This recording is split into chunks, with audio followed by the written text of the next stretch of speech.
Ayan guys, magluto tayo ng kutsero. Ayan.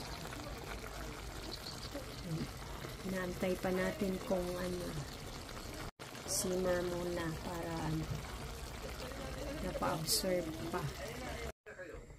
Ayan guys, nilagyan ko na siya ng saging. Kunting pakulo na lang.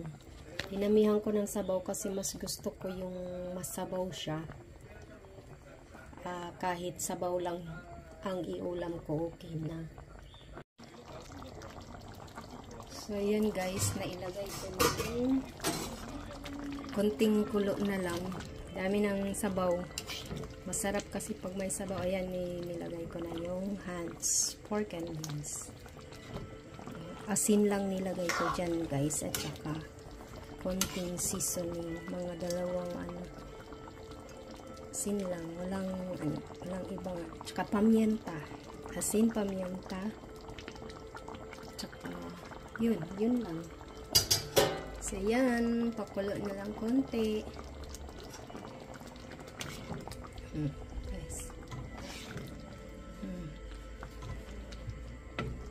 Thank you. Bye-bye.